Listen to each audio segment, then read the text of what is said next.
So hello guys, welcome to lecture number 4 of haloalkanes and haloarenes. तो जैसा कि आप लोग जानते हो कि लेक्चर नंबर 3 में मैंने मेथड ऑफ प्रेपरेशन के बारे में डिस्कस किया था और हमने मेथड ऑफ प्रेपरेशन के बारे में डिस्कस किया था फ्रॉम हाइड्रोकार्बन। और हाइड्रोकार्बन में जो फर्स्ट मेथड मैंने आपके साथ डिस्कस किया था लेक्चर नंबर 3 में गाइस, वो था मेरे पास फ्रॉम एल्केन्स। तो हमने देखा था कि एल्केन्स में with the help of free radical substitution upon alkyl halide या हेलो एल्केन अपन बना सकते हैं। हमने ये देखा था, उसके रिगार्डिंग जितने भी इंपॉर्टेंट पॉइंट थे, कैसे प्रोडक्ट लिखना है, किस तरह के क्वेश्चन आपसे बोर्ड एग्जाम में पूछे जाएंगे, किस तरह के क्वेश्चन एनसीईआरटी में गिवन है, वो सारे के सारे क्वेश्चन मैं आप लोगों के साथ डिस्कस कर चुका हूं लेक्चर नंबर 3 में। ठीक है, तो आज जो ये हमारे पास लेक्चर नंबर 4 है, तो इसमें अपन ट्राई करेंगे कि अपन जितने भी मेथड ऑफ प्रेपरेशन हैं बचे हुए उनको सबको रैप अप कर लें। ठीक है, तो without wasting any time guys, आज मैं स्टार्ट कर रहा हूं हमारे पास हाइड्रोकार्बन से ही अपन बात करेंगे, पर हाइड्रोकार्बन से अपन बात करेंगे B method according to NCERT. मतलब हाइड्रोकार्बन का जो फर्स्ट मेथड था वो अपन ने free radical substitution of alkane किया। अब अपन सेकंड मेथड की बात करेंगे by electrophilic substitution. By electrophilic substitution, तो इसमें इस मेथड से मेनली गाइस अपन बनाते हैं अराइल हलाइड।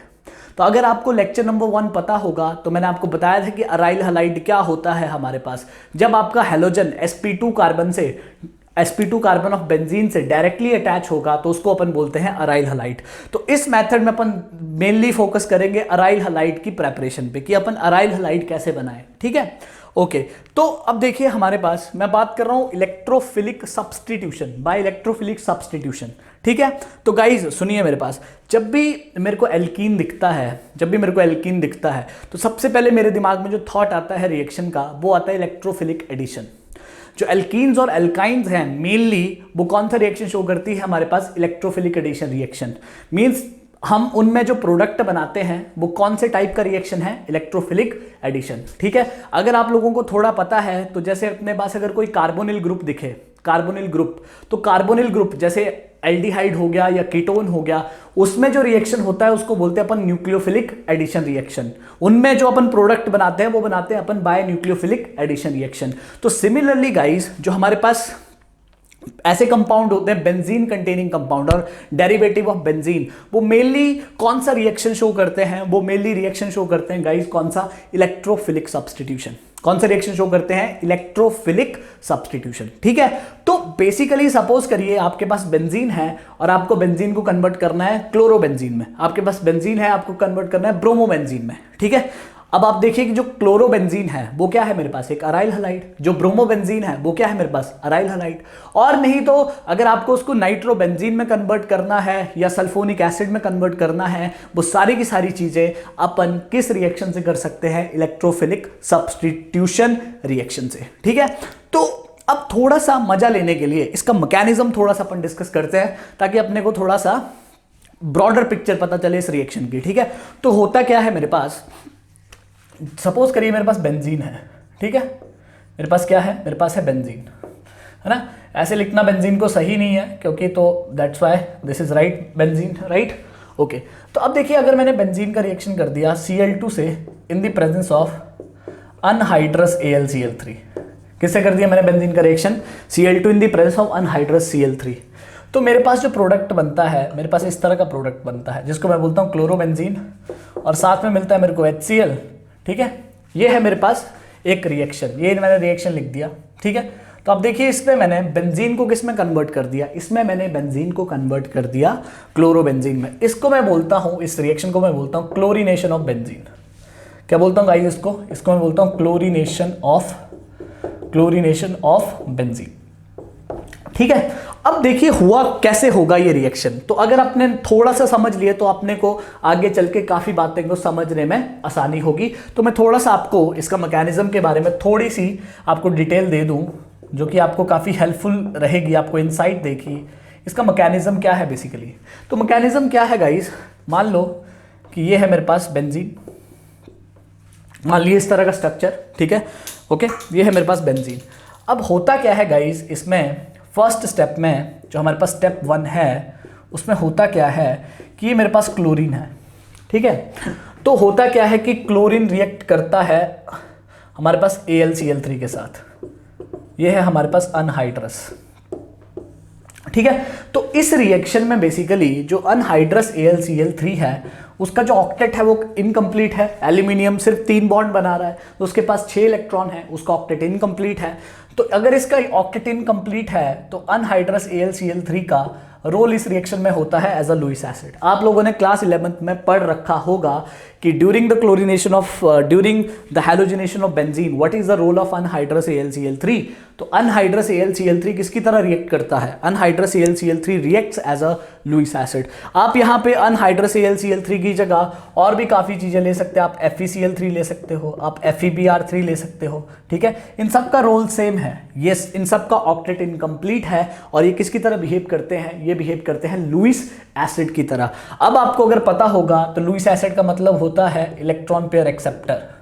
लुईस एसिड का मतलब क्या होता है हमारे पास? Electron pair acceptor. तो होगा क्या कि AlCl3 को चाहिए इलेक्ट्रॉन पेयर, तो AlCl3 क्या करेगा? अगर मैं चाहूं तो मैं Cl को इस तरह से लिख सकता हूं। तो AlCl3 इसके बॉन्ड के इलेक्ट्रॉन निकाल लेगा और हमें बना के दे देगा Cl प्लस AlCl4 माइनस। ये बनेगा हमारे पास, राइट। तो हमारे पास ये जो बना Cl प्लस, ये कौन सा स्पीसीज है? इसका ऑक्टेट इनकम्प्लीट है तो ये मेरे पास कौन सा स्पीसीज है? इलेक्ट्रोफाइल। कौन सा स्पीसीज है गाइस मेरे पास? ये इलेक्ट्रोफाइल। तो स्टेप 1 में इलेक्ट्रोफिलिक सब्स्टिट्यूशन रिएक्शन में स्टेप 1 में क्या होता है हमारे पास? तो स्टेप 1 में होता है हमारे पास गाइस जनरेशन। स्टेप 1 में होता है हमारे पास जनरेशन ऑफ इलेक्ट्रोफाइल। हम क्या करते हैं? Generation of electrophile with the help of Lewis acid, with the help of Lewis acid. तो फर्स्ट स्टेप में गाइस अपन इलेक्ट्रोफाइल जनरेट करते हैं, ठीक है, with the help of Lewis acid. तो बात समझ आई। सीबीएसई में काफी नॉर्मल क्वेश्चंस हैं। 12th में पूछते हैं कि what is the role of anhydrous AlCl3, तो आपको पता होना चाहिए कि it act as a Lewis acid and generate electrophile, ठीक है। अब देखिए हमारे पास सेकंड स्टेप में क्या होगा। फर्स्ट स्टेप में अपने पास इलेक्ट्रोफाइल बन गया।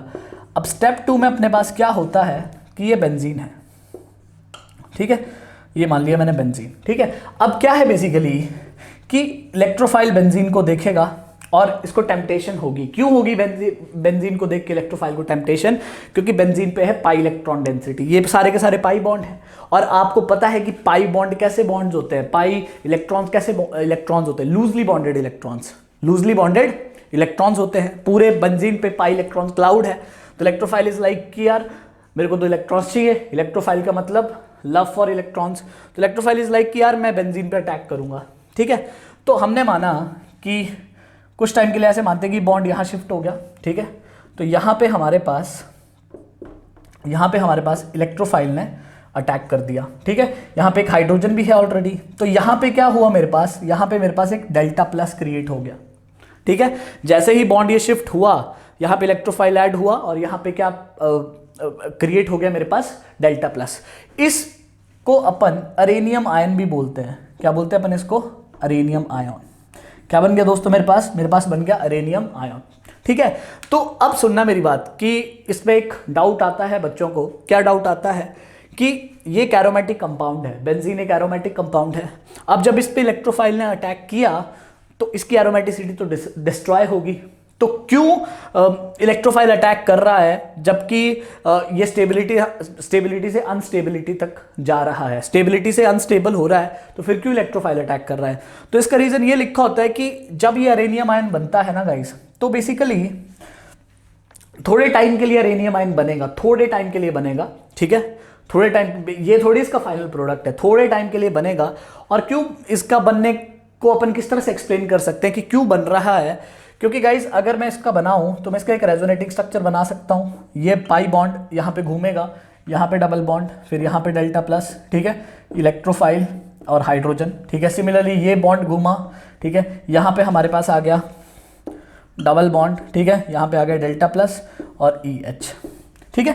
तो ऐसा बोलते हैं कि अरेनियम आयन बनने का रीजन ये है कि अरेनियम आयन थोड़े टाइम के लिए बनेगा और वो स्टेबल होगा बिकॉज ऑफ रेजोनेंस। तो यहाँ पे मैं इसका रेजोनेंस हाइब्रिड बना सकता हूँ कि हमारे पास ये है E, ये है H, ठीक है।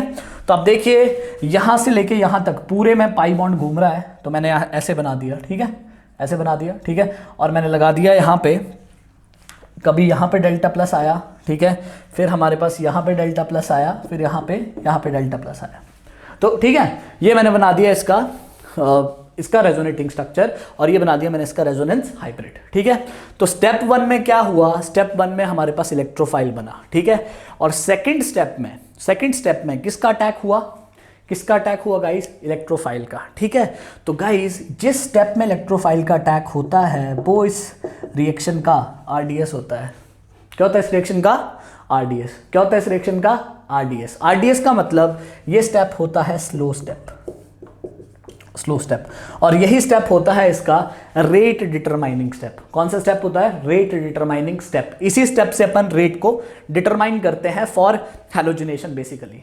ठीक है, कुछ एक्सेप्शंस भी हैं हमारे पास जिनको अपन ज्यादा डिस्कस अभी नहीं करेंगे। ठीक है, तो ये स्टेप हमारे पास इसका रेट डिटरमाइनिंग स्टेप होता है। ठीक है, तो स्टेप 2 में हमारे पास क्या बन गया, स्टेप 2 में बन गया दोस्तों हमारे पास अरेनियम आयन। ठीक है, अब स्टेप 3 में क्या होता है हमारे पास कि स्टेप 3 में हमारे पास बनता है फॉर्मेशन ऑफ प्रोडक्ट। स्टेप 3 है हमारे पास फॉर्मेशन ऑफ प्रोडक्ट। ठीक है, अब देखो मैं क्या बात बोल रहा हूं कि फॉर्मेशन ऑफ प्रोडक्ट, तो उसको मैं यहां पे लिखूंगा फॉर्मेशन ऑफ प्रोडक्ट को। अब आप देखिए कि चलो ये बना, थोड़ी देर के लिए बना, बट ये थोड़ा बहुत स्टेबल है बिकॉज इसमें रेजोनेंस है। बट इन द एंड जो इसका एरोमेटिसिटी था वो तो अपन ने डिस्ट्रॉय कर दिया। पहले बेंजीन एरोमेटिक था, अब ये एरोमेटिक नहीं रहा, तो इसकी जो टेंडेंसी है, इसकी टेंडेंसी एरोमेटिसिटी को गेन करने की। तो होगा क्या in the last step, okay, formation of product में ये जो हमारे पास प्रोडक्ट है, ये जो हमारे पास बना हुआ है, ठीक है, तो यहां से क्या होगा कि हाइड्रोजन और ये डेल्टा प्लस। ठीक है, तो अब यहां पे क्या होगा गाइस, यहां पे मैं प्लस लगा दूं। ठीक है, यहां से क्या होगा कि यहां से हाइड्रोजन इसको अपने इलेक्ट्रॉन देके निकल जाएगा, और जैसे ही हाइड्रोजन अपने इलेक्ट्रॉन देके निकल गया तो हमारे पास एरोमेटिसिटी क्रिएट होगी, एरोमेटिसिटी रिगेन होगी, हमारे पास वैसा कंपाउंड बन गया जिसपे बेंजीन पे अपन ने इलेक्ट्रोफाइल ऐड कर दिया, और जो यहाँ से H निकला और जो Cl यहाँ पे कंबाइन है वो दोनों कंबाइन कर जाएंगे और बनाएंगे HCl, और अपने को अपना कैटलिस्ट बैक मिल जाएगा। क्या मिल जाएगा अपने को, AlCl3। ठीक है, तो ये है मेरे पास सारा का सारा मैकेनिज्म, ये है मेरे पास सारा का सारा मैकेनिज्म। किसका गाइस, सारा का सारा मैकेनिज्म है मेरे पास इलेक्ट्रोफिलिक सब्स्टिट्यूशन रिएक्शन का मैकेनिज्म है। और ऐसा रिएक्शन अपने पास कौन शो करते हैं, ऐसा रिएक्शन अपने पास शो करते हैं बेंजीन और बेंजीन के डेरिवेटिव। ठीक है, अब आप लोग बोलेंगे कि इसको बताने की क्या जरूरत है, तो मैं आपको एक बात बताऊं कि अगर आपको ये नॉलेज है ना इसके मैकेनिज्म का, तो एनसीईआरटी में फिनॉल में भी आपसे क्वेश्चन पूछे जाते हैं कि किसका नाइट्रेशन के लिए, कौन से कंपाउंड का नाइट्रेशन के लिए ज़्यादा रेट होगा, किस कंपाउंड का सल्फोनेशन के लिए ज़्यादा रेट होगा। तो बहुत सारे के सारे क्वेश्चन अगर आपको मैकेनिज्म पता है तो आपको सारे के सारे वो क्वेश्चन सेंसिबल लगेंगे। ठीक है, तो एक बार मैं फिर से बता दूं आपको होता क्या है इलेक्ट्रोफिलिक सब्स्टिट्यूशन रिएक्शन में। पहले हमारे पास इलेक्ट्रोफाइल जनरेट होता है, ठीक है, with the help of Lewis acid अपन उसको जनरेट करते हैं। सेकंड स्टेप में हमारे पास अरेनियम आयन बनता है, और थर्ड स्टेप में हमारे पास जो प्रोडक्ट बनता है वो एरोमेट टू गेन बैक एरोमेटिसिटी, हमारे पास थर्ड स्टेप में इलेक्ट्रोफाइल मेनली बेंजीन पे ऐड हो जाता है। तो इसको बोलते हैं अपन इलेक्ट्रोफिलिक सब्स्टिट्यूशन रिएक्शन। क्या बोलते हैं अपन इसको बोलते हैं अपन इलेक्ट्रोफिलिक सब्स्टिट्यूशन रिएक्शन। ठीक है मेरी बात, ओके। अब आइए अपन करते हैं मुद्दे की बात कि हमारे पास कैसे कैसे क्वेश्चन पूछेंगे सीबीएसई एग्जाम्स में और हमें किस तरह से सॉल्व करने हैं, तो मैं उसकी बात करूंगा आप लोगों के साथ। ठीक है, तो हमने मैकेनिज्म देख लिया, हमें समझ भी आ गया मैकेनिज्म। ठीक है, तो आपने घबराना नहीं कि सर आप तो कुछ ज़्यादा बता रहे हो, है ना। ज़्यादा नहीं बता रहा हूँ, आपके काम की चीज़ें बता रहा हूँ जो कि आप लोग बेसिकली बोर्ड एग्जाम में मिस करते हो, तभी तो आपको फिर प्रेशर होता है कि इतना रटना है। रटना कुछ नहीं है, अगर आपका ये बेसिक स्ट्रांग है ना तो आपको सारी चीज़ें लॉजिकल लगेंगी आपको चीज़ें। तो ये जो मैकेनिज्म बता रहा हूँ ये तो आपको पढ़ने ही पढ़ने हैं। ठीक है, ओके।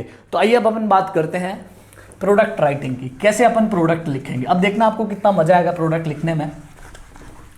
ठीक है, अब देखिए मेरे पास क्वेश्चंस की बात करता हूँ मैं।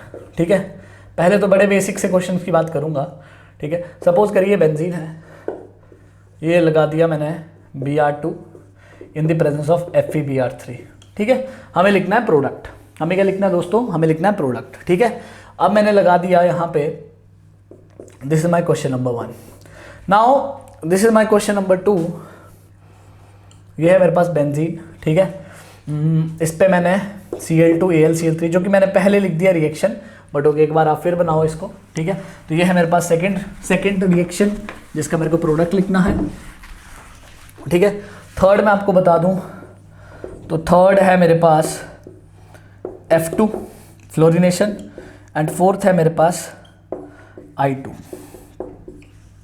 ठीक है। ओके, तो अब आप देखिए, आपको पता है कि यार अच्छा यार ये तो बेंजीन है, और यार बेंजीन पे ब्रोमिनेशन, अच्छा ये लुईस एसिड है, ये यहाँ से Br+ बनाएगा, वो इस पर अटैक करेगा, कौन सा रिएक्शन, तो ये आपको पता होना चाहिए कौन सा रिएक्शन, इलेक्ट्रोफिलिक सब्स्टिट्यूशन रिएक्शन। तो होगा क्या, आप एक हाइड्रोजन को सब्स्टिट्यूट कर दीजिए किसके साथ, Br के साथ, ये बन गया मेरे पास ब्रोमोबेंजीन। साइड प्रोडक्ट लिखने की कोई ज़रूरत नहीं है। यहाँ पे भी होगा क्या, पहले फील लीजिए कि यार अच्छा बेंजीन, ओ हैलोजन, अच्छा कौन सा रिएक्शन, इलेक्ट्रोफिलिक सब्स्टिट्यूशन रिएक्शन। करना क्या है, एक हाइड्रोजन को किससे रिप्लेस करना है, क्लोरीन से, कर दिया, तो ये बन गया ब्रोमोबेंजीन, ये बन गया क्लोरोबेंजीन। अब देखिए हमारे पास, आप सोचोगे कि आप इस पे डायरेक्टली फ्लोरीन लगा दो, तो direct fluorination is not possible. अगर आपको याद होगा लेक्चर नंबर 3 में, तो मैंने आपको बताया था कि आप अल्काइल फ्लोराइड नहीं बना सकते हो डायरेक्टली एल्केन पे, क्योंकि रिएक्शन क्या होता है, हाईली एक्सोथर्मिक होता है। तो फ्लोरोबेंजीन बनाने का हमारे पास एक अलग तरीका है, वो अपन देखेंगे। आई थिंक कि वो अमीन्स में डाइजोनियम सॉल्ट में दे रखा है एनसीईआरटी में, जिसको अपन बोलते हैं बाल्च-साइमंस रिएक्शन। तो अपन डायरेक्ट फ्लोरिनेशन नहीं कर सकते, रीजन क्या है, हाईली एक्सोथर्मिक रिएक्शन। आपको क्या मिलेगा, ब्लैक कार्बन ब्लैक मिलेगा यहाँ पे, ठीक है। सिमिलरली गाइस, अगर आपको याद होगा तो आयोडीनेशन का भी मैंने आपको बोला था कि आयोडीनेशन में प्रोडक्ट तो बनता है हमारे पास आयोडोबेंजीन, बट साथ में ये जो चीज़ मिलती है अपने को HI, तो ये मैंने आपको बताया था कि HI क्या है हमारे पास, HI है स्ट्रॉन्ग रिड्यूसिंग एजेंट। कौन सा रिड्यूसिंग एजेंट है, स्ट्रॉन्ग। तो ये क्या करता है, ये जो अपने पास आयोडोबेंजीन बनी है, इसको बैक किस में कन्वर्ट कर देता है, इसको कन्वर्ट कर देता है आयोडीन में, आयोडोबेंजीन में जो I- है उसको कन्वर्ट कर देता है, I- को ऑक्सीडाइज कर देता है किसमें, I- को, ये हमारे पास स्ट्रॉन्ग रिड्यूसिंग एजेंट है। तो ये Ri को बैक टू बना देता है हमारे पास, अल्काइल आयोडाइड को बैक टू बना देता है बेंजीन, ठीक है ना। अल्काइल आयोडाइड को कन्वर्ट कर देता है फिर से बेंजीन में, मतलब बैकवर्ड रिएक्शन ये लेके जाता है। तो to stop backward reaction, to stop backward reaction, to stop backward reaction, to stop backward reaction, be add, to stop backward reaction, be add strong oxidising agent, okay, be add strong oxidising agent like HNO3, HGO। तो हम strong oxidising agent add करते हैं like HNO3 और HGO to prevent reversible reaction, to prevent reversible reaction, ठीक है। तो direct fluorination is not possible, iodination is reversible, iodination is reversible, ठीक है। हाँ, तो आपको समझ आ गया कि हाँ यार कि बेसिक्स प्रोडक्ट कैसे बनाने हैं, बहुत सिंपल है, ठीक है।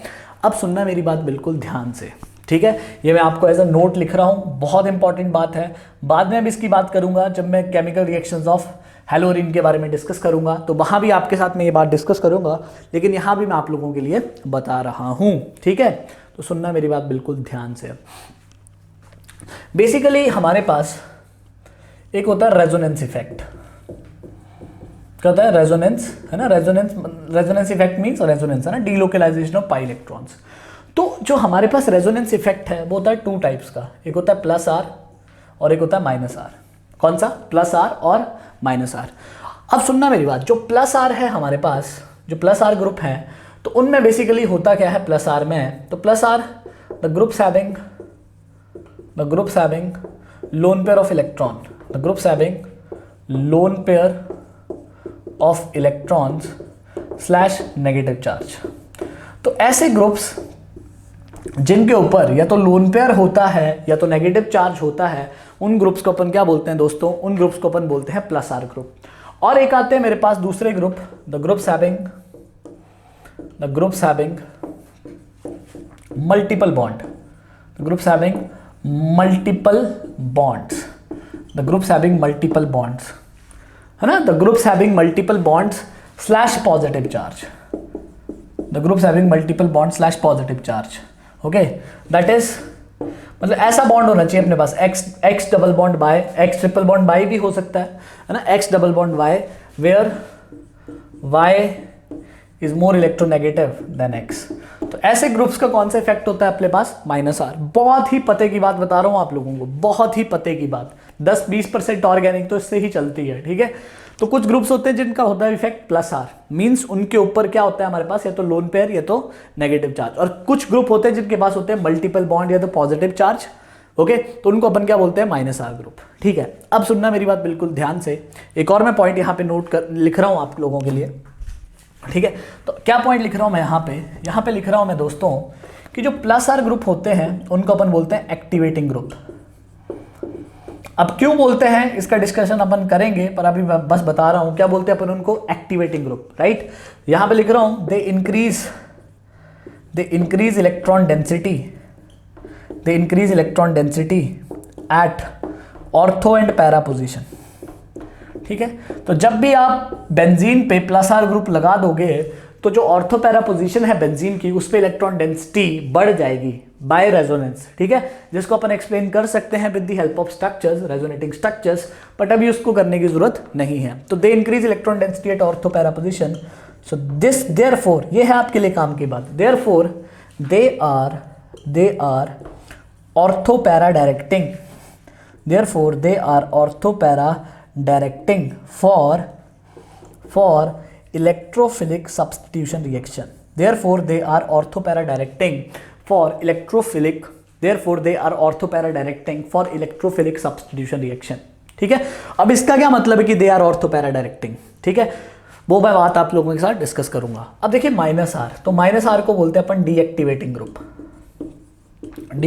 ग्रुप, ये सारी बातें थी क्लास 11th में, तो अगर आप लोग भूल चुके हो तो फिर आपके लिए ऑर्गेनिक नाइटमेयर हो जाती, क्योंकि आपका बेसिक स्ट्रांग नहीं है, तो ये बेसिक चीजें आपको पता होनी चाहिए, ठीक है। तो ये है अपने पास डीएक्टिवेटिंग ग्रुप। तो ये क्या करते हैं, दे decrease electron density at ortho para position, ठीक है। इस बात को भी मैं प्रूव कर सकता हूं with the help of resonating structure, but let it be, अभी मैं सिर्फ बता रहा हूं, इसको अपने दिमाग में रखना है। So they decrease electron density at ortho para position, so basically therefore they are meta directing, ठीक है। अब कुछ लोग सोच रहे हैं कि ये क्या है, ऑर्थो पैरा डायरेक्टिंग क्या है और मेटा डायरेक्टिंग क्या है, ठीक है। जिन लोगों को पता नहीं है, ऐसे तो पता होता है मैक्सिमम जनता को, बट फिर भी जिन लोगों को पता नहीं उनके लिए मैं बता रहा हूँ, ठीक है। तो ऐसा मत सोचना कि बहुत ज़्यादा चल रहा है, मैंने बोला कॉम्प्रीहेंसिव कोर्स है ये, कॉम्प्रीहेंसिव, एक एक चीज़ बताऊंगा ढंग से, ओके। तो आपने बोला कि ठीक है सर, कि थोड़ा सा हमें पता चल गया कि यार एक बार कंक्लूड करते हैं चीज़ों को कि हाँ यार इलेक्ट्रोफिलिक सब्स्टिट्यूशन रिएक्शन, अच्छा बेंजीन और बेंजीन के टाइप के कंपाउंड मिले तो वो करते हैं इलेक्ट्रोफिलिक सब्स्टिट्यूशन रिएक्शन, मतलब स्लो स्टेप में इलेक्ट्रोफाइल ऐड होता है बेंजीन पे, है ना, इलेक्ट्रोफाइल को सब्स्टिट्यूट करते, हाइड्रोजन को सब्स्टिट्यूट करते हैं इलेक्ट्रोफाइल से, ठीक है। अब आप बोल रहे हो कि ऐसे ग्रुप जिनके पास नेगेटिव चार्ज है या लोन पेयर है, उनको अपन बोलेंगे +R, और वो होंगे ऑर्थोपैरा डायरेक्टिंग एक्टिवेटिंग, और दे आर ऑर्थोपैरा डायरेक्टिंग। क्या मतलब है इन चीज़ों का सर, ठीक है, क्या मतलब है भाई लाग, मतलब क्या मतलब है, ठीक है। तो आइए अपन डिस्कस करते हैं अपन। तो एनसीईआरटी में ये रिएक्शन डायरेक्ट दे रखा है, सपोज करिए कि, है ना, बस एज एग्जांपल ले रहा हूं, फिर मैं आऊंगा उस बात पे भी, ठीक है। हमारे पास OH है, ठीक है, तो अब मैं OH का करा रहा हूं Cl2 और FeCl3 के साथ रिएक्शन, फिनॉल है, ठीक है, घबराने की बात नहीं कि सर ये तो फिनॉल है, तो कोई बात नहीं, अभी बता रहा हूँ कॉन्सेप्ट बता रहा हूँ, फिनॉल में भी चलेगा, है फिनॉल में चलेगा, हर कहीं चलेगा, मतलब एसिड में चलेगा, हर कहीं चलेगा, समझ लो यहाँ पे। तो आप बोलोगे कि यार करना क्या है, तो आप बोलोगे यार बेंजीन का डेरिवेटिव है, क्या काम है FeCl3 का, FeCl3 लुईस एसिड है, Cl+ बनाएगा, इलेक्ट्रोफाइल बनाएगा, इलेक्ट्रोफाइल बेंजीन पे अटैक करेगा। बट अब तो बेंजीन खाली तो पड़ा नहीं है कि इलेक्ट्रोफाइल जहां मर्जी चाहे वहां जुड़ जाए, अब बेंजीन का राजा कौन है, बेंजीन पे कौन राज कर रहा है, OH। तो OH बोलेगा कि अब बेंजीन मेरी रियासत है ना, benzene is my homeland now. अगर तुम्हें आना है बेंजीन पे तो मैं बताऊंगा तुम्हें रास्ता कि तुम कहाँ आ सकते हो बेंजीन पे, समझ रहे हो। तो Cl पूछेगा कि हाँ तो बताओ भैया कहाँ है, तो OH बोलेगा उसके लिए देखो तुम्हें पहले मेरा इफेक्ट चेक करना पड़ेगा कि मेरा इफेक्ट कौन सा है। तो तुम बोलोगे कि अच्छा बेंजीन पे एक ग्रुप जुड़ा हुआ है, आपको एग्जाम में कभी वो लोन पेयर लिख के नहीं देगा, तो अब देखा यार ऑक्सीजन पे लोन पेयर है, तो कौन सा इफेक्ट है इसका, +R, जिसको अपन +M भी बोलते हैं। और बोला अच्छा सर इसका तो +R इफेक्ट है, तो होगा क्या +R इफेक्ट से, +R इफेक्ट से ये क्या करेगा, ये इलेक्ट्रॉन डेंसिटी इंक्रीज करेगा, electron density increase at ortho para position, electron density increase at ortho para position. तो ये इलेक्ट्रॉन डेंसिटी को बढ़ाएगा ऑर्थो पैरा पोजिशन पे, किसकी, ortho para position of benzene पे ये इलेक्ट्रॉन डेंसिटी को इंक्रीज करेगा। कुछ लोग बोल रहे हैं कि क्या बकवास बोल रहे हो, कैसे करेगा इंक्रीज, ठीक है वो भी बता देता हूँ आप लोगों को। तो ये देखिए ये होता है हमारे पास फिनॉल, ठीक है। अगर मैं इसका रेजोनेटिंग स्ट्रक्चर बनाऊं, +R का मतलब क्या होता है, +R का मतलब होता है इलेक्ट्रॉन डोनेशन, ये आपको इलेक्ट्रॉन डोनेट करते हैं ग्रुप, इलेक्ट्रॉन डोनेशन।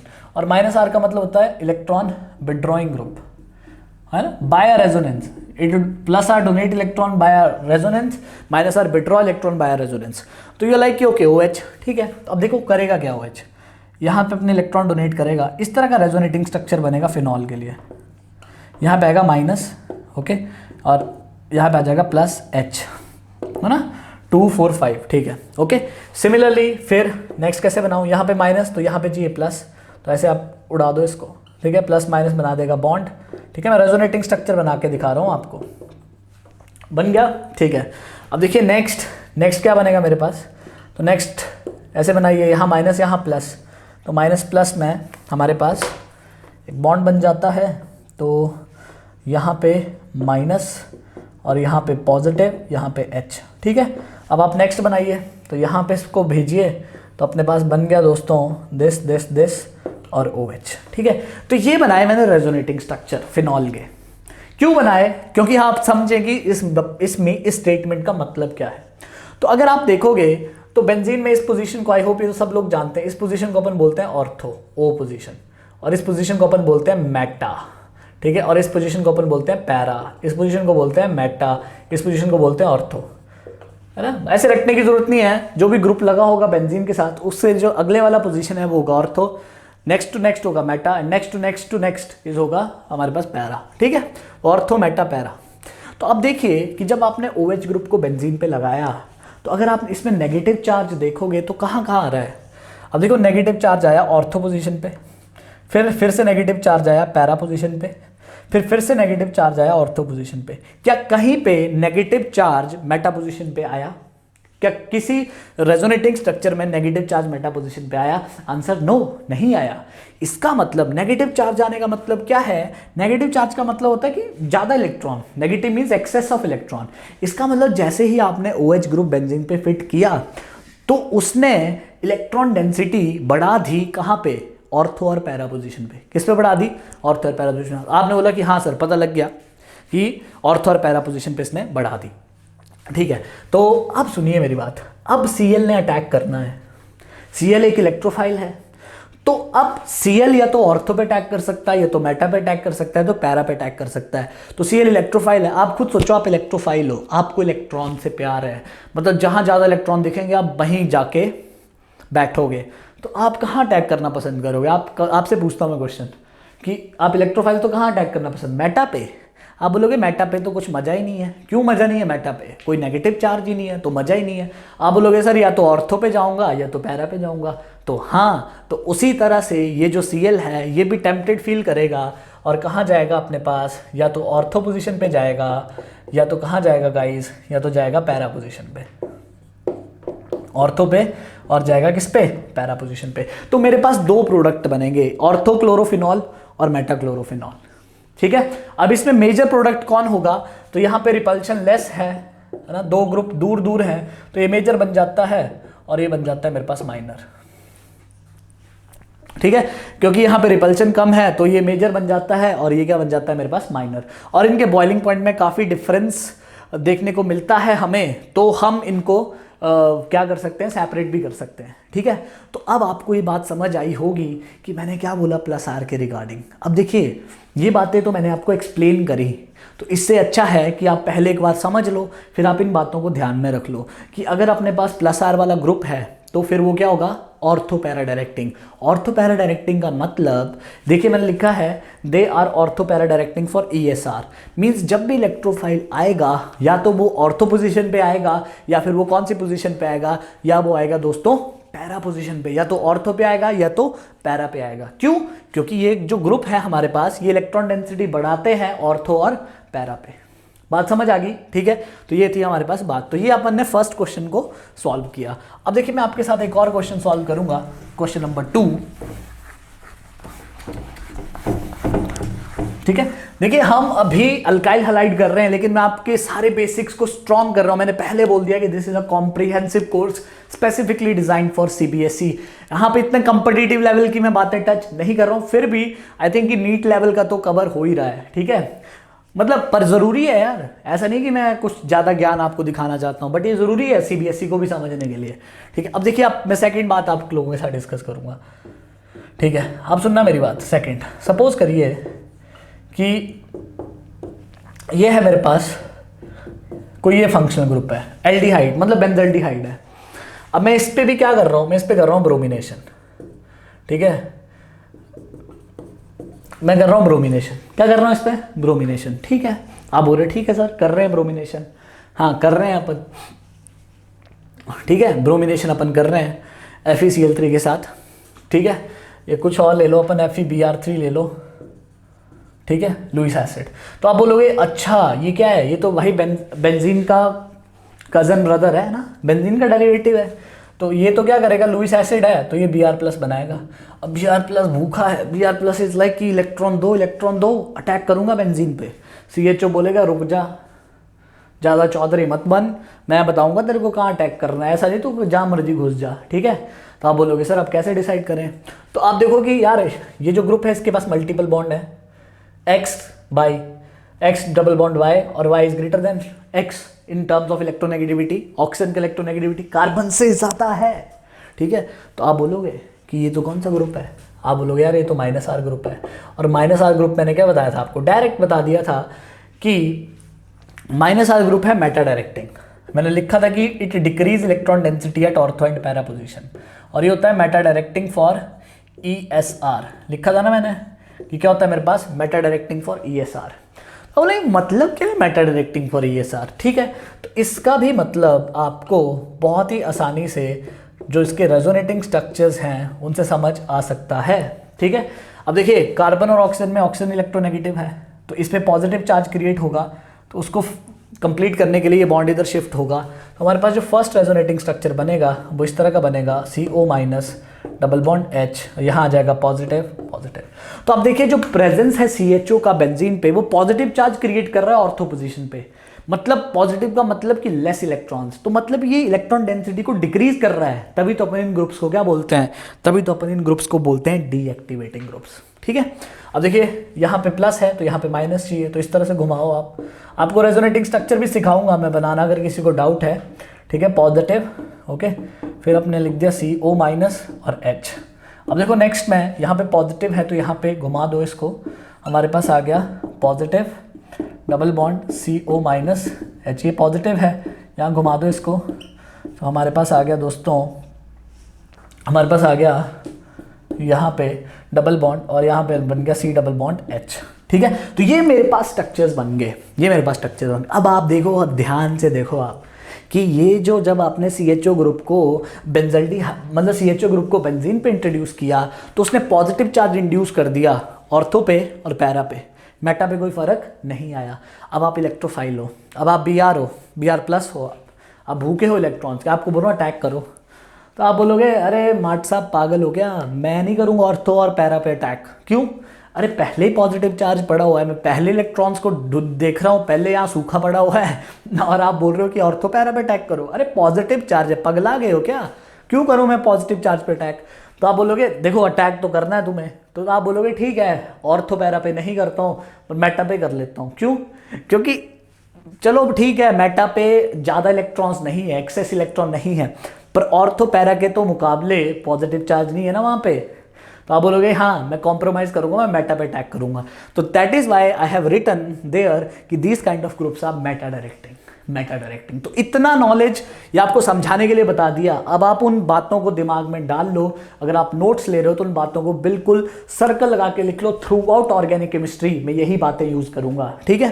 तो अब आपने बोल दिया कि ठीक है सर, तो ये लो, ये CHO है, आप मेटा पे लगा दो ब्रोमीन, ठीक है, एक प्रोडक्ट अपने पास बन गया, ठीक है। तो इस तरह से अपन जिसको बोलते हैं अपन इलेक्ट्रोफिलिक सब्स्टिट्यूशन रिएक्शन। और इलेक्ट्रोफिलिक सब्स्टिट्यूशन रिएक्शन में प्लस आर ग्रुप को जानना और माइनस आर ग्रुप को जानना हमारे लिए बहुत ही ज़्यादा इंपॉर्टेंट है, हमारे लिए बहुत ही ज़्यादा इंपॉर्टेंट है, ठीक है guys.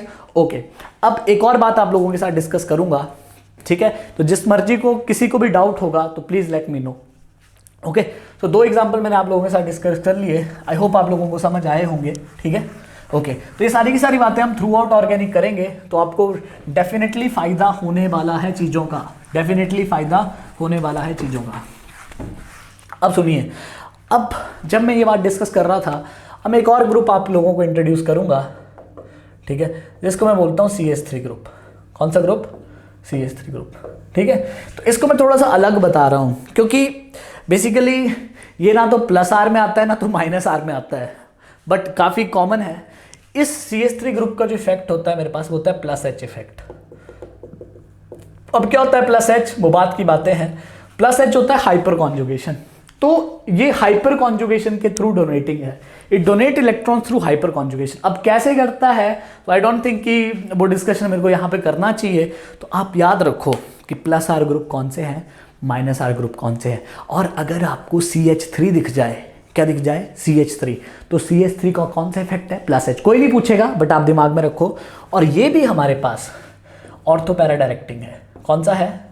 Ortho para directing means it increases electron density, it increases electron density at ortho para position, it increases electron density at ortho para position। ये भी हमारे पास इलेक्ट्रॉन डेंसिटी को इंक्रीज करता है ऑर्थो पैरा पोजिशन पे, but by hyper conjugation, जो कि हम यहाँ पे डिस्कस नहीं कर सकते हैं, ठीक है। मैं कर सकता हूँ बट फिर कुछ ज़्यादा लगेगा आप लोगों को। तो आप याद रखिए कि CH3 का प्लस H इफेक्ट है और ये भी हमारे पास ऑर्थो पैरा डायरेक्टिंग है। अब देखिए ये क्वेश्चन NCERT में दिया, क्या आप देखते हैं, फोड़ पाते हो क्या आप इस क्वेश्चन को? देखो क्या नाम है इसका, बहुत फेवरेट मॉलिक्यूल होता है सबका, टॉलुइन, है ना। क्या नाम है इसका गाइस? इसका नाम है हमारे पास टॉलुइन, टॉलुइन, राइट। ओके, तो अब देखिए मैंने अगर टॉलुइन का कर दिया क्लोरीनेशन, Cl2FeCl3, तो आपने, अब मैं चाहता हूं कि आप लोग लॉजिकली समझो। तो आप बोलोगे अच्छा टॉलुइन, अच्छा यार ये तो बेंजीन डेरिवेटिव है, बेंजीन से मिलता जुलता मॉलिक्यूल है, अरे कहाँ पे जाएगा, कैसे जाएगा, अरे यार इलेक्ट्रोफिलिक, अच्छा यार ये FeCl3 तो यहाँ बना देगा Cl+। अब भैया Cl+ को अटैक करना है, या तो ऑर्थो पे करेगा, मेटा पे करेगा, पैरा पे करेगा, बट पहले ही बेंजीन पे कोई राज कर रहा है, मिथाइल ग्रुप। मिथाइल बोलेगा अरे भैया मैं प्लस H हूँ, आप आइए ऑर्थो पे आइए या तो पैरा पे आइए, आपका स्वागत है, क्योंकि ऑर्थो और पैरा पे ही मैं इलेक्ट्रॉन डेंसिटी को इंक्रीज कर रहा हूँ, not by resonance but by hyperconjugation, ठीक है। तो ओके, तो Cl बोलता है okay well and good, I am coming at ortho position, Cl will attach at ortho and CH3 will attach at para, right? So since distance between the same group is more at para, so para will be obtained as major product, and the difference in their boiling point is good enough, we can also separate them, ठीक है। तो एक example NCERT में लिख रखा है इस पूरे टॉपिक में, तो ये समझाने के लिए कि हमारे पास, ये समझाने के लिए गाइस कि ये समझाने के लिए कि क्यों यहाँ पे ऑर्थो पैरा पे ही अटैक हो रहा है, मैंने आप लोगों के साथ वो सारा का सारा डिस्कशन किया, ठीक है। वो डिस्कशन अपन गाइस जब अपन केमिकल रिएक्शन ऑफ हैलोरीन्स करेंगे तो उसमें भी मैं आप लोगों के साथ करूंगा, बट मेरे को लगता था कि ये डिस्कशन आप लोगों के साथ करना ज़रूरी है, तो मैंने आप लोगों के साथ ये डिस्कशन कर लिया, ठीक है गाइस।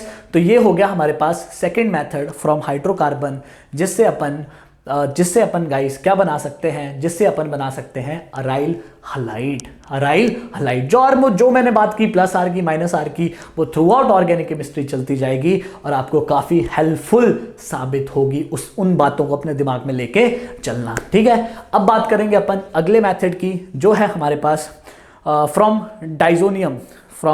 Benzene diazonium chloride. कैसे कैसे रिएक्शंस हैं वो सारे के सारे रिएक्शन मैं आप लोगों के साथ डिस्कस करूंगा। सो गाइस, अब अपन बात करते हैं कि हम अपने पास जो हेलोरीन्स है उनको कैसे बनाएंगे अपन बेंजीन डाइजोनियम क्लोराइड से। ठीक है, तो जैसे कि आप लोग जानते हो कि जो पीछे मैंने आपके साथ मेथड डिस्कस किए हैं फ्रॉम हाइड्रोकार्बन, सबसे पहला मेथड मैंने डिस्कस किया था कि एल्केन को अपन कैसे कन्वर्ट करेंगे। तो with the help of radical mechanism हमने देखा कि एल्केन से अपन कैसे बनाएंगे। फिर मैंने आपके साथ इसी पर्टिकुलर लेक्चर में डिस्कस किया है कि हम बाय इलेक्ट्रोफिलिक सब्स्टिट्यूशन रिएक्शन हम किस तरह से बेंजीन के कंपाउंड को कन्वर्ट करेंगे। अगर आपसे कोई बोले कि बेंजीन को कन्वर्ट करो क्लोरोबेंजीन में, बेंजीन को कन्वर्ट करो ब्रोमोबेंजीन में, या टॉलुइन का रिएक्शन आप Cl2 FeCl3 के साथ करा दो तो क्या प्रोडक्ट बनेंगे, तो वो सारी की सारी बातें अपन इससे पहले देख चुके हैं। तो अब हमारे पास जो नेक्स्ट मेथड ऑफ प्रेपरेशन है वो है हमारे पास फ्रॉम बेंजीन डाइजोनियम क्लोराइड। तो गाइस, मैं एक बात आपको बता दूं कि जो ये हमारे पास बेंजीन डाइजोनियम क्लोराइड है, एक बहुत ही इंपॉर्टेंट कंपाउंड है ऑर्गेनिक केमिस्ट्री का। तो इसको हमें बहुत ही अच्छे तरीके से समझना है। अच्छे तरीके से समझने का मतलब कि हम इसको किस तरह से प्रिपेयर करते हैं, और कुछ हमारे पास स्पेसिफिक रिएजेंट हैं, जब वो उन स्पेसिफिक रिएजेंट्स के साथ रिएक्ट करता है तो क्या क्या प्रोडक्ट्स अपने को देता है। ठीक है, तो ऐसा है कि जो इस पर्टिकुलर चैप्टर की बात करूं तो एनसीईआरटी में, इस पर्टिकुलर चैप्टर में एनसीईआरटी में सिर्फ एक ही मेथड दे रखा है हमारे पास। ठीक है, that is Sandmeyer's reaction. But still मैं आपसे और भी बातें बेंजीन डाइजोनियम क्लोराइड की करूंगा, क्योंकि मेरे को लगता है कि यार अगर हम बेंजीन डाइजोनियम क्लोराइड को अच्छे से समझ लें तो जो कन्वर्जन टाइप के क्वेश्चन होते हैं ना हमारे लिए, वो काफ़ी ईजी हो जाते हैं। ठीक है, अगर मैं इस चैप्टर में देखूँ तो जो एनसीईआरटी एक्सरसाइज है उसमें कुछ ऐसी कन्वर्जन्स हैं जिसमें अपने को बेंजीन डाइजोनियम क्लोराइड का अच्छा खासा नॉलेज होना चाहिए। ठीक है, तो इसको एज अ जनरलाइज मैं इस टॉपिक को यहाँ पे कवर कर रहा हूँ। काफ़ी आसान टॉपिक है, तो हमें थोड़ा सा इसको लॉजिकली समझना है, और साथ साथ में जो भी मैं आपसे इंपॉर्टेंट पॉइंट यहाँ पे बताऊंगा वो आप लोगों को याद रखना है। ठीक है, तो सबसे पहले तो बात करते हैं कि अपन इसको प्रिपेयर कैसे करते हैं। इसका प्रेपरेशन भी इंपॉर्टेंट है। तो गाइस, ये है हमारे पास कंपाउंड एनिलीन। ठीक है, तो ये लिया हमने aniline compound, this is aniline, right. Okay, हम लोगों को पता है दिस इज एनिलीन, एरोमेटिक अमीन। तो जब अपन एनिलीन का रिएक्शन करते हैं NaNO2 प्लस HCl के साथ, ये है हमारे पास रिएजेंट। कौन सा reagent? NaNO2 plus HCl in cold condition.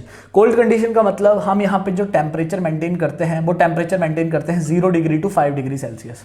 ठीक है, तो जब हम अपन एनिलीन का रिएक्शन इस पर्टिकुलर सेट ऑफ रिएजेंट के साथ इस पर्टिकुलर टेम्परेचर रेंज में करते हैं तो हमारे पास जो एनिलीन है वो कन्वर्ट हो जाता है किसमें गाइस? वो कन्वर्ट हो जाता है हमारे पास बेंजीन डाइजोनियम क्लोराइड में। किसमें कन्वर्ट हो जाता है हमारे पास कन्वर्ट हो जाता है बेंजीन डाइजोनियम क्लोराइड। इसका नाम है हमारे पास BDC। क्या नाम है इसका? BDC, और बहुत ही इंपॉर्टेंट कंपाउंड है। तो अब अपन इसके रिएक्शंस देखते हैं, स्पेसिफिक रिएक्शंस क्या क्या है हमारे पास। तो पहला है हमारे पास कि अगर मैं इसका रिएक्शन कर दूं CuCl2 के साथ in the presence of HCl, इसका रिएक्शन कर दूं मैं Cu2Br2 के साथ in the presence of HBr। ठीक है, आप इसको CuCl भी लिख सकते हो, नॉट अ प्रॉब्लम, आप इसको CuBr भी लिख सकते हो। ठीक है, एनसीईआरटी में इस तरह से लिखा तो मैं इस तरह से लिख रहा हूं। ठीक है, ओके। और अगर मैं इसका रिएक्शन कर दूं हमारे पास CuCN के साथ, ठीक है, CuCN के साथ, ओके, तो हमारे पास होता क्या है कि बेसिकली ये पूरा का पूरा ग्रुप सब्सटीट्यूट हो जाता है हमारे पास किसके साथ? क्लोरीन के साथ, और साथ में हमारे पास N2 गैस रिलीज होती है। सिमिलरली हेयर ऑल्सो हमारे पास ये पूरा का पूरा ग्रुप ब्रोमीन के साथ सब्सटीट्यूट हो जाता है और N2 गैस रिलीज होती है। हमारे पास यहाँ पे भी हमारे पास CuCN में हमारे पास इस पूरे के पूरे N2 प्लस Cl माइनस को जो Cn है वो सब्सटीट्यूट करता है, और साथ में हमारे पास कौन सी गैस रिलीज होती है? N2 gas, right. तो ये जो सेट ऑफ रिएक्शंस है हमारे पास बेंजीन डाइजोनियम क्लोराइड के, जिसमें अपन बेंजीन डाइजोनियम क्लोराइड से क्लोरोबेंजीन, ब्रोमोबेंजीन, या इसका नाम क्या है दोस्तों? इसका नाम है मेरे पास बेंजोनाइट्राइल। ओके, तो जो हम सारे के सारे कंपाउंड इन पर्टिकुलर रिएजेंट्स से बना रहे हैं फ्रॉम बेंजीन डाइजोनियम क्लोराइड, सो इन सारे के सारे रिएक्शंस को अपन बोलते हैं सैंडमेयर्स रिएक्शन। ठीक है, कौन से रिएक्शन बोलते हैं? सैंडमेयर्स रिएक्शन। क्या बोलते हैं दोस्तों अपन इसको बोलते हैं अपन सैंडमेयर्स रिएक्शन। ठीक है, तो डायरेक्ट क्वेश्चन आता है हमारे पास सीबीएसई में कि डिफाइन सैंडमेयर्स रिएक्शन। 1 मार्क का क्वेश्चन आपसे पूछ ले कि डिफाइन सैंडमेयर्स रिएक्शन, तो करना क्या है आपको, पहले आपको बेंजीन डाइजोनियम क्लोराइड को लिखना है और उसके बाद आपको उसका रिएक्शन करना है CuCl2 HCl के साथ, या कोई भी आप रिएक्शन लिख सकते हो फॉर सैंडमेयर्स। ठीक है, तो इनको बोलते हैं अपन, क्या बोलते हैं इनको बोलते हैं सारे के सारे रिएक्शंस को अपन सैंडमेयर्स रिएक्शन। ओके, अब देखिए हमारे पास कुछ और सर्टेन सेट ऑफ रिएक्शंस हैं जो अपने को पता होने चाहिए। तो इंस्टेड ऑफ कॉपर हलाइड अगर मैं ले लूं कॉपर पाउडर, ठीक है, अब मैं instead of copper halide I am taking copper powder in the presence of HCl। ठीक है, similarly in for bromination also like I am taking copper powder instead of copper bromide I am taking copper powder and HBr। सो इसमें भी surprising fact ये है कि अगर मैं copper halide की जगह कॉपर पाउडर भी ले लूं तो भी मेरे पास प्रोडक्ट सेम आता है, और प्रोडक्ट क्या बनता है मेरे पास, प्रोडक्ट बनता है क्लोरोबेंजीन। ठीक है, क्लोरोबेंजीन प्लस N2 गैस और प्लस CuX। ठीक है, मतलब CuCl लिख सकता हूं मैं यहाँ पे, जो Cl यहाँ पे आया, यहाँ से आया। ठीक है, तो यहाँ पे भी मेरे पास क्लोरोबेंजीन बनता है। तो सिमिलरली अगर मैं यहाँ से रिएक्शन करूँ तो यहाँ से भी मेरे पास बनता है ब्रोमोबेंजीन N2 प्लस CuBr। ठीक है, तो ये मेरे पास प्रोडक्ट बनते हैं अगर मैं कॉपर पाउडर ले लूं। तो मैं आपको एक बात बताऊं कि जब मैं कॉपर पाउडर के साथ इसका रिएक्शन करता हूं तो अब इसको मैं सैंडमेयर नहीं बोलूंगा। ये जो हमारे पास प्रोडक्ट बनाए थे तो साइंटिस्ट का नाम था अपने पास गैटरमैन, राइट। तो जब अपन पाउडर लेते हैं, जब अपन कॉपर पाउडर लेते हैं, देखिए प्रोडक्ट दोनों के सेम है, बट कॉपर पाउडर जब अपन लेते हैं तो अपन उस रिएक्शन को बोलते हैं गैटरमैन, और जब अपन कॉपर हालाइड लेते हैं HCl के साथ तो उसको अपन बोलते हैं सैंडमेयर्स। तो इस रिएक्शन का नाम क्या है मेरे पास गाइस, इस रिएक्शन का नाम है मेरे पास गैटरमैन रिएक्शन। क्या नाम है, गैटरमैन रिएक्शन। क्या नाम है, गैटरमैन रिएक्शन। ठीक है, तो ये आपको पता होना चाहिए कि क्या डिफरेंस है, राइट। और ये भी लाइन एनसीईआरटी में लिखी गई है कि अगर मैं बात करूं सैंडमेयर्स की और गैटरमैन की तो मोर एफिशिएंट रिएक्शन तो सैंडमेयर है, still more efficient is Sandmeyer, है ना। मोर एफिशिएंट और मोर यील्ड ऑफ प्रोडक्ट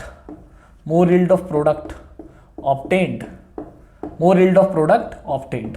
ठीक है, अब देखिए दोनों में सेम प्रोडक्ट मिल रहे हैं, बट किसमें यील्ड ज्यादा मिलेगा प्रोडक्ट का, मींस किसमें परसेंटेज ऑफ प्रोडक्ट ज्यादा प्योर परसेंटेज मिलेगा प्रोडक्ट का, तो वो मिलता है अपने पास सैंडमेयर्स में। ठीक है, तो क्या है सैंडमेयर्स, कॉपर हलाइड और HCl का reaction with benzene diazonium chloride. और व्हाट इज गैटरमैन, तो in Gattermann instead of copper halide what we are taking copper powder, that is the difference. तो ये आपको डिफरेंस बहुत ज्यादा क्लियर होना चाहिए, राइट। अगर इस पे कोई कन्वर्जन पूछेगा, जैसे एनसीईआरटी में कन्वर्जन क्वेश्चन है कि कन्वर्ट एनिलीन टू क्लोरोबेंजीन, तो क्या आप लोग बता सकते हो अब आसानी से। तो आपको करना क्या है, पहले आपको एनिलीन को कन्वर्ट करना है बेंजीन डाइजोनियम क्लोराइड में इस रिएक्शन की हेल्प से, फिर या तो आप उसका सैंडमेयर्स करा दो या फिर आप उसका क्या करा दो गैटरमैन, दोनों में आपको प्रोडक्ट क्लोरोबेंजीन मिल जाएगा। ओके, अब देखिए हमारे पास कुछ और सेट ऑफ रिएक्शंस हैं बेंजीन डाइजोनियम क्लोराइड के जो कि हमारे लिए बहुत इंपॉर्टेंट है, तो वो भी मैं आपके लिए लिखता हूं। जैसे एक ये रिएक्शन है H2O के साथ, तो अगर आप बेंजीन डाइजोनियम क्लोराइड की रिएक्शन वाटर के साथ कराते हो तो अपने को पूरा का पूरा N2 plus Cl minus replace हो जाता है OH के साथ।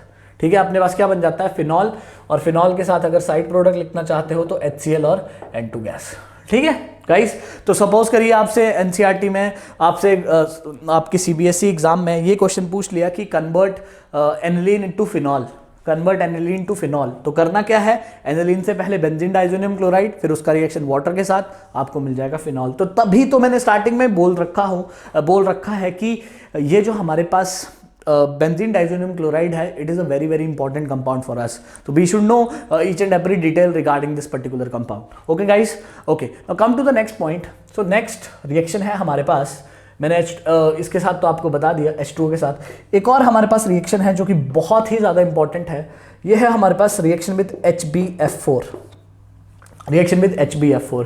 तो अगर आप लोगों को पता होगा तो मैंने डिस्कस किया था कि आप अल्काइल फ्लोराइड डायरेक्टली नहीं बना सकते हो। अगर आप एल्केन का रिएक्शन फ्लोरीन के साथ कर रहे हो डायरेक्ट, तो आप अल्काइल फ्लोराइड नहीं मिलेगा, वो रिएक्शन हाईली एक्सोथर्मिक है, उसमें पूरा का पूरा एल्केन जल जाएगा और आपको सिर्फ कार्बन ब्लैक मिलेगा। ठीक है, तो आप डायरेक्ट फ्लोरिनेशन से अल्काइल हैलाइड नहीं बना सकते हैं, उसके लिए अपन यूज करते हैं अल्काइल फ्लोराइड बनाने के लिए आने वाला है वो रिएक्शन, उसके लिए अपन यूज करते हैं गाइस स्वार्ट्स रिएक्शन। सिमिलरली आप फ्लोरोबेंजीन भी डायरेक्टली नहीं बना सकते, जैसे कि हमने क्लोरिनेशन किया था बेंजीन का, इससे पिछले वाले टॉपिक में बेंजीन था, Cl2 था, FeCl3 था, डायरेक्ट आपने Cl चिपका दिया, Br2 था, FeBr3 था, डायरेक्ट आपने Br चिपका दिया। बट आप अगर मैं ऐसा बोलूँ कि बेंजीन और F2 अगर याद होगा तो आप नहीं बना सकते हो डायरेक्ट फ्लोरिनेशन, आप नहीं कर सकते हो, रीजन इज कि हाईली एक्सोथर्मिक है। तो फिर अपन कैसे बनाते हैं फ्लोरोबेंजीन? तो ये जो रिएजेंट है हमारे पास, ये हमें फ्लोरोबेंजीन देता है और बहुत ही इंपॉर्टेंट है। ठीक है, इसका नेम रिएक्शन भी इंपॉर्टेंट है और इवन जो कॉम्पिटिटिव एग्जाम्स होते हैं उनमें भी ये काफी बार आता है, नीट में तो उठाया जाता है, सेम कॉपी पेस्ट, राइट। तो होता क्या है अपने पास कि जब आप इसके साथ इसका रिएक्शन करते हो तो हमें मिलता है गाइस N2+ और BF, ठीक है, हमें मिलता है N2+ BF4-। ठीक है, हमें क्या मिलता है HBF4 के साथ रिएक्शन करने पे N2+ और BF4-, मतलब Cl को रिप्लेस कर देता है BF4-। फिर गाइस अगर आप इसकी फर्दर हीटिंग करोगे, heating is also required here, heating करना पड़ता है, राइट। तो अगर आप हीटिंग करोगे तो हमारे पास मिल जाता है गाइस फ्लोरोबेंजीन और साथ में N2 निकलता है यहाँ से और यहाँ से निकलता है BF3।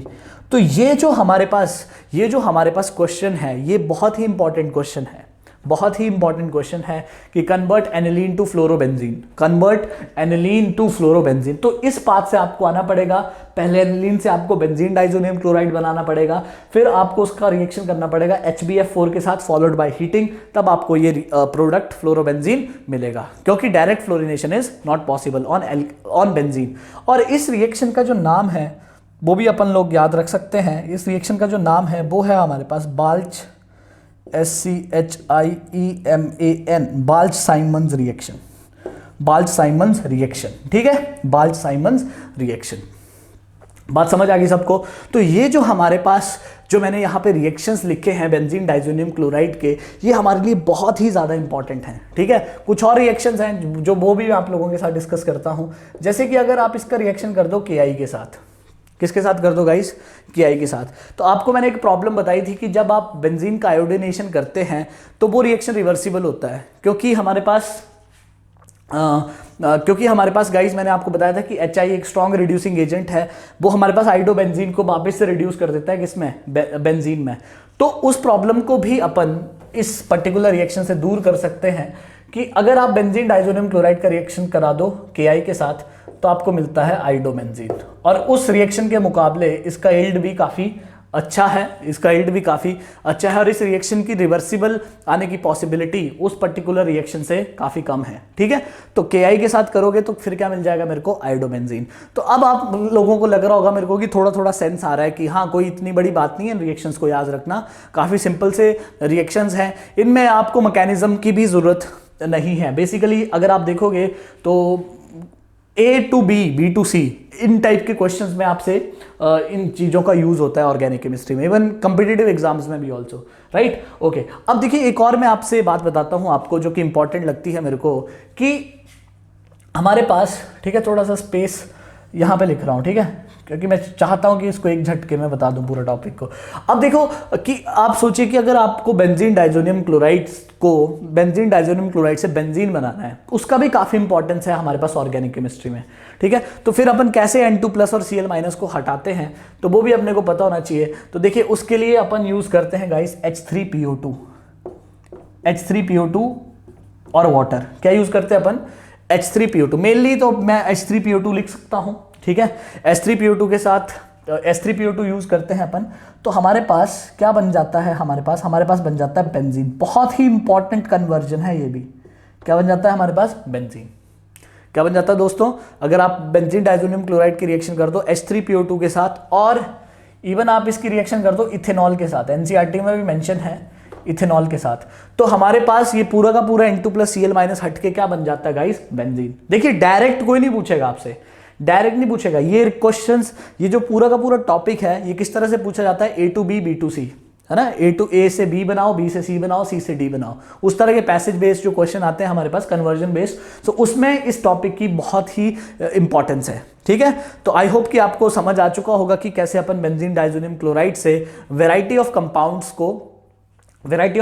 को बनाते हैं, किस तरह के क्वेश्चन पूछे जा सकते हैं, कन्वर्ट एनिलीन टू बेंजोनाइट्राइल, फिर ये पाथ फॉलो करना पड़ेगा, कन्वर्ट एनिलीन टू फिनॉल, तो फिर आपको ये पाथ फॉलो करना पड़ेगा, कन्वर्ट एनिलीन टू बेंजीन, फिर ये वाला रास्ता चलना पड़ेगा, कन्वर्ट एनिलीन टू फ्लोरोबेंजीन, तो फिर ये वाला रास्ता आपको यूज करना पड़ेगा। ठीक है, तो ये बहुत ज़्यादा इंपॉर्टेंट है और बहुत इजी भी है। ठीक है, अगर आपको कुछ दुख लग रहा है कि नहीं कैसे याद होगा, तो आप इसको A4 साइज शीट पे लिख के अपनी दीवार पे चिपका लो, देखते रहोगे तो मेरे को नहीं लगता कि कोई बड़ी बात है। ठीक है, बट इंपॉर्टेंट हमारे पास है सैंडमेयर्स, तो सैंडमेयर्स डायरेक्ट हमसे पूछा जा सकता है कि डिफाइन सैंडमेयर्स रिएक्शन या define Gattermann reaction, clear, and Balz Schiemann reaction, तो ये सारे के सारे रिएक्शंस आप लोगों को पता होने चाहिए। ओके, अब मेरे पास एक और रिएक्शन है यहाँ पे जो कि हमारे पास काफ़ी इंपॉर्टेंस रखता है और जिसका नाम है गाइस कार्बाइल अमाइन रिएक्शन। ठीक है, अब ये रिएक्शन एनसीईआरटी में अमीन्स चैप्टर में गिवन है, बट इस चैप्टर की एक्सरसाइज में आप देखोगे कि उस रिएक्शन का यूज है, उस रिएक्शन पे कन्वर्जन बेस पे क्वेश्चन दे रखा है, तो बिकॉज हम वहाँ पे कंफ्यूज ना हो, बिकॉज मेरा जो मेन मुद्दा है कि इन दी एंड जब आप ये लेक्चर सीरीज खत्म कर लो तो आप देखोगे कि आप एनसीईआरटी आपको समझ आएगी, आप उसको बहुत ईजिली सॉल्व कर पाओगे, तो मैं उस हिसाब से अपने लेक्चर की डिलीवरी कर रहा हूँ। ठीक है, ताकि आपको एनसीईआरटी में कोई दिक्कत ना आए, कंसेप्चुअली आप काफ़ी स्ट्रांग हो जाओ। ओके, तो हमारे पास अब लास्ट है जिसके बारे में मैं डिस्कस करूँगा, तो वो क्या है मेरे पास। ओके, तो वो है गाइज मेरे पास बहुत ही इंपॉर्टेंट नेम रिएक्शन, बहुत ही important, very very important name reaction. ठीक है, इस रिएक्शन का नाम है गाइज कार्बाइल अमाइन, रिएक्शन का नाम है कार्बाइल अमाइन रिएक्शन। ठीक है, इस साल तो नीट 2020 में तो डायरेक्ट क्वेश्चन उठाया आया था। ठीक है, आप जानते हो कि इस बार जो नीट का पेपर का लेवल था, है ना, 100% मार्क्स आ गए टॉपर्स के। ठीक है, तो मतलब आपको पता ही इस बार का लेवल कोई इतना खास था नहीं पेपर का, बहुत ही सिंपल पेपर आया था, डायरेक्ट मतलब सीबीएसई टाइप का ही पेपर था, जैसे सीबीएसई आता है ना बोर्ड पेपर, मतलब उसी टाइप का पेपर था, मतलब कुछ लेवल नहीं था। ओके, तो उसमें आया था कार्बाइल अमाइन का क्वेश्चन, और हमारे पास इंपॉर्टेंट है सीबीएसई के लिए short notes, right short notes on carbyl amine reaction. तो क्या है हमारे पास कार्बाइल अमाइन रिएक्शन, सबसे पहले अपन उसकी बात करेंगे। ठीक है, तो ये क्या है बेसिकली कि ये है हमारे पास 1 डिग्री अमीन, यही क्वेश्चन था उधर भी, है ना, ये है हमारे पास 1 डिग्री अमीन। ठीक है, तो जब आप 1 डिग्री अमीन का रिएक्शन आप करते हो क्लोरोफॉर्म के साथ, CHCl3, बता चुका हूँ क्लोरोफॉर्म क्या होती है, right, anaesthesia, as a anaesthesia अपन यूज़ करते थे, अब नहीं करते हैं। ठीक है, क्योंकि जब in the presence of sunlight ये क्लोरोफॉर्म किसमें ऑक्सीडाइज हो जाती है, ये हो जाती है हमारे पास फॉस्जीन गैस COCl2, राइट, और वो गैस काफ़ी पॉइजनस गैस है। ओके, तो अब जब अपन इसका रिएक्शन करते हैं RNH2 का रिएक्शन करते हैं अपन, RNH2 का रिएक्शन करते हैं अपन क्लोरोफॉर्म के साथ in the presence of KOH, इसको अपन हीट करते हैं। ठीक है, तो हमारे पास एक बहुत ही बैड स्मेल जनरेट होती है, एक बैड स्मेलिंग कंपाउंड जनरेट होता है जिसको अपन बोलते हैं साइनाइड, आइसोसाइनाइड, राइट। क्या बनता है अपने पास दोस्तों, अपने पास बनता है आइसोसाइनाइड। ओके, और ये कैसा कंपाउंड है हमारे पास, बैड स्मेलिंग कंपाउंड। कैसा कंपाउंड है, बैड स्मेलिंग कंपाउंड, एक बैड स्मेलिंग कंपाउंड अपने पास जनरेट होता है। ठीक है, अलॉन्ग विद इट अपने को मिलता है KCl, ठीक है, और वाटर। ठीक है, तो अगर आप इसको बैलेंस करना तो अपन बैलेंस भी कर सकते हैं, 3, ठीक है, यहाँ पे 3 लगा दो और यहाँ पे भी 3 लगा दो। ठीक है, 6 हाइड्रोजन, 3 4 2 6, ठीक है, और 3K हो गया और 3Cl हो गया। ठीक है, और 3 ही ऑक्सीजन। हाँ, तो ये है हमारे पास बैलेंस केमिकल इक्वेशन। तो ये carbyl amine reaction very very important, आप अपनी इस लिस्ट में डाल सकते हैं इस रिएक्शन को। डिट्टो रिएक्शन पूछते हैं अपने पास किसमें, अपने पास डिट्टो रिएक्शन पूछते हैं CBSE में कि what is carbylamine reaction, तो this is carbylamine reaction. ठीक है, अब इसकी मैं आपको एक इंपॉर्टेंट बात बताता हूं कि इट इज अ टेस्ट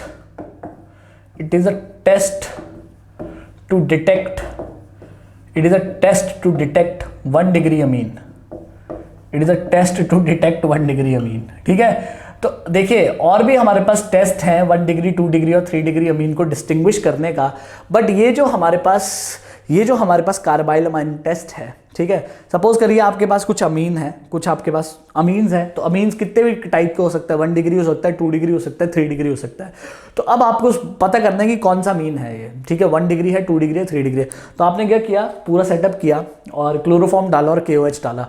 अगर आपको वहाँ पे काफ़ी बैड स्मेल जनरेट हुई आफ्टर रिएक्शन, तो आपको लगेगा कि यार आइसोसाइनाइड बन रहा है, इसका मतलब रिएक्शन में आइसोसाइनाइड बन रहा है। अगर आइसोसाइनाइड बन रहा है तो इसका मतलब अमीन कौन सा होगा, 1 डिग्री। सिर्फ 1 डिग्री अमीन ही हमारे पास ये रिएक्शंस देती है। और यही क्वेश्चन था हमारे पास इसमें नीट में कि इनमें से कौन सा ऑप्शन, इनमें से कौन सी अमीन हमारे पास कार्बाइल अमाइन टेस्ट देगी। तो कार्बाइल अमाइन टेस्ट या carbyl amine reaction only 1 degree अमीन। और 1 डिग्री अमीन में मैं आपको बता दूं कि चाहे वो एलिफेटिक हो चाहे वो एरोमेटिक हो, है ना, एलिफेटिक या फिर एरोमेटिक, दोनों तरह की अमीन्स हमारे पास ये टेस्ट दे सकती हैं।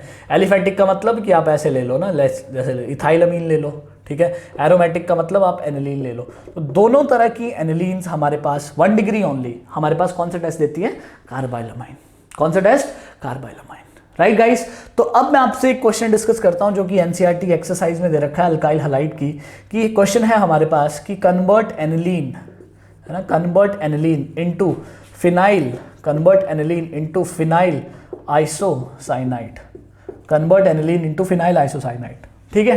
तो अगर आपको ये रिएक्शन नहीं दे रखा है एनसीईआरटी में बट कन्वर्जन में पूछ रखा है, तो आपको एनिलीन को कन्वर्ट करना है फिनाइल आइसोसाइनाइड।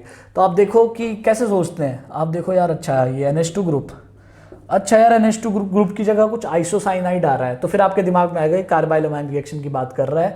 तो हाँ, आप इसका रिएक्शन क्लोरोफॉर्म के साथ करो in the presence of KOH, ठीक है। तो अपने पास क्या होगा कि ये जो एनिलीन का कंपाउंड है NH2 है, ये यहाँ पे क्या लग जाएगा, NC, right, isocyanide, right, okay. और अपने को मिल जाएगा 3 KCl प्लस 3 H2O और यहाँ पे 3 लगा दो, ठीक है। तो इस तरह से आप कन्वर्ट कर सकते हो एनिलीन को किसमें, फिनाइल आइसोसाइनाइड में। ओके गाइस, सो ये था हमारे पास method of preparation of haloarenes. Mainly तो अपन क्या बना रहे थे जब अपन ने क्लोरोबेंजीन बनाया या ब्रोमोबेंजीन बनाया, तो मेनली वो हमारे पास क्या है, वो तो हमारे पास एक अराइल हलाइड है, तो मेनली अपन ने अराइल हलाइड बनाया। तो जितनी मैंने आपको बातें बताई इस पर्टिकुलर रिएक्शन के लिए, वो सारी की सारी बातें हमारे लिए इम्पॉर्टेंट हैं और हम लोगों को वो सारी की सारी बातें पता होनी चाहिए, ठीक है। एक और बात मेरे दिमाग में आ रही है, तो शायद मैंने वो पॉइंट मिस कर दिया वहाँ पे, ठीक है। ये भी हमारे पास काफ़ी इंपॉर्टेंट है कि अगर आपके पास बेंजीन डाइजोनियम क्लोराइड है, ठीक है, तो अगर आपको इसको कन्वर्ट करना है नाइट्रोबेंजीन में, तो ये कन्वर्जन भी काफ़ी इंपॉर्टेंट है, तो ये भी पता होनी चाहिए आपको, ठीक है। तो ऐड कर लेना, I think I missed there HbF4 के साथ अगर मैं इसका रिएक्शन करूँ तो मेरे को मिलता है N2 प्लस BF4 माइनस, ठीक है। अगर मैं नेक्स्ट रिएक्शन इसका कर दूं NaNO3 के साथ, ठीक है, अगर मैं इसका नेक्स्ट रिएक्शन अपने पास कर दूं NaNO2 के साथ in the presence of copper and heating, ठीक है, NaNO2 के साथ in the presence of copper and heating, तो मेरे को डायरेक्ट मिल जाता है गाइस नाइट्रोबेंजीन, ठीक है। तो ये भी इंपॉर्टेंट है, तो आप अगर इसको याद रखोगे तो आपका ही फायदा है, ठीक है। तो ये मेरे को इसमें NaBF4, ये मेरे को इसमें प्रोडक्ट मिल जाता है, ठीक है। तो ये कन्वर्जन भी इंपॉर्टेंट है बेंजीन डाइजोनियम क्लोराइड की, और पूछी जाती है अपने पास CBSE में। तो ये सारे के सारे जो भी मैंने आपको रिएक्शंस बताए, ये सारे के सारे रिएक्शन आप नोट डाउन कर लीजिए, बहुत ही इंपॉर्टेंट है, आपको लॉजिकल तरीके से इन चीज़ों को याद रखना है। ओके, सो गाइज यही था हमारे पास आज इस लेक्चर के लिए। तो इस लेक्चर में आज मैंने 2 मेथड डिस्कस किए। एक मैंने डिस्कस किया बाय इलेक्ट्रोफिलिक सब्स्टिट्यूशन रिएक्शन, कैसे अपन अराइल हलाइड बनाते हैं या हेलोअरीन्स बनाते हैं, और दूसरा मैंने डिस्कस किया guys from benzene diazonium chloride.